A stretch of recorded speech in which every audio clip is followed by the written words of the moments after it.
Hello everybody, welcome to English Story channel. I hope you're doing well as usual. The name of this story is Can Humans Change? Part 1. Franz Steger was an ace German fighter pilot facing a wounded US bomber plane on its last legs. Franz could have easily destroyed the plane, but he held his fire. In that moment of mercy, he remembered the words of his commander. France is not for your enemy that you do this. You do this for yourself, for your soul. So that one day, if God willing you survive this war, you can live with yourself. Franz was the son of a World War I pilot and learned how to fly when he was a child. When World War II broke out, his brother became a fighter pilot, but Franz wasn't eager to join the fight. He became a flight instructor until one day his brother was shot down and killed. Franz wanted revenge and became a fighter pilot himself. Franz quickly made a name for himself after 22 successful missions. In fact, he was on the verge of winning the Knight's Cross. He only needed to shoot down one more enemy plane to get the prestigious medal. While Franz was an experienced and respected pilot, U.S. Second Lieutenant Charlie Brown was as green as they come. Originally a farm boy from West Virginia, Charlie joined the Air Force and was sent to England. After pilot training, he was ready to fly his very first mission.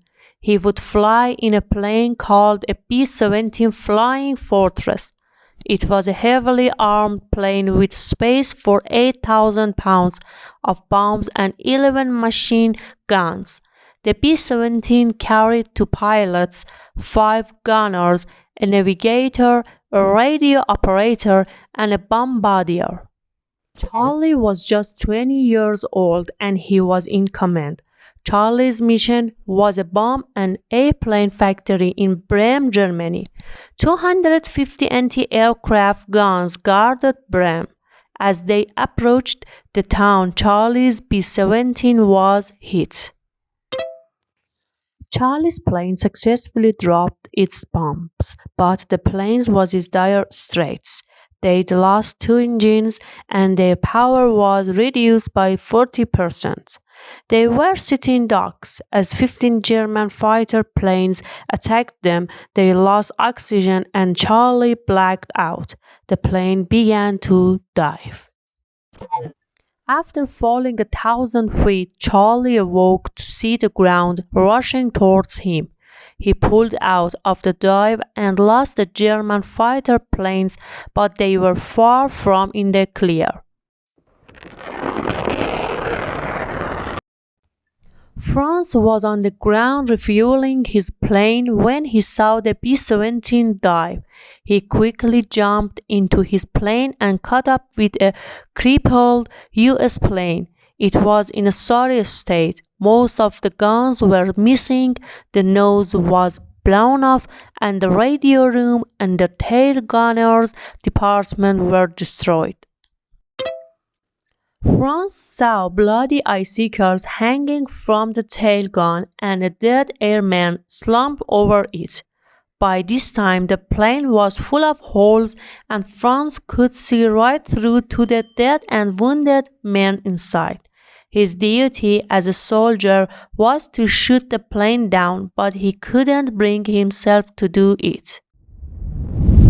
Franz's commander once said, "You're fighter pilots first, last, always. If I ever hear of any of you shooting at someone in a parachute, I'll shoot you myself." Franz saw these wounded men as no different than men in a parachute.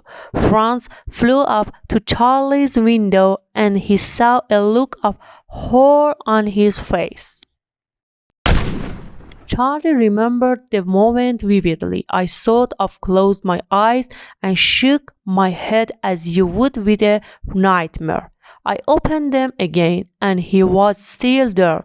Charlie and his helpless crew were terrified that the German plane would destroy them. Franz looked at their frightened faces and said he saw the face of his brother. Franz didn't just hold his fire, he flew alongside them to make sure that German anti-aircraft wouldn't shoot them down. The German anti-aircraft soldiers on the ground were surely confused to see the US and German plane flying side by side, but Franz knew that his presence would prevent them from shooting. After escorting them past the anti-aircraft guns, Franz took his extreme act of mercy one step further.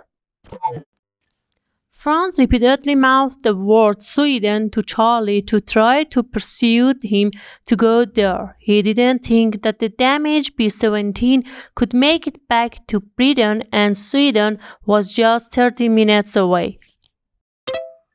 It was a neutral country, which would mean that Charlie and his crew would have to sit out the rest of the war if they landed there, but they would be safe. Charlie was also worried that they wouldn't make it back to Britain, but he had no idea what Franz was trying to communicate to him. Charlie told his crew that he was going to try to make the 400-kilometer journey back to Britain, but anyone who wanted to could parachute to safety. As the planes left German airspace, Charlie, unsure of Franz's intentions, told his last remaining gunner to point his gun at Franz but not to shoot. Okay guys, this is the first part of the story. Please don't forget click subscribe. I hope you enjoy it. See you in next story. Bye.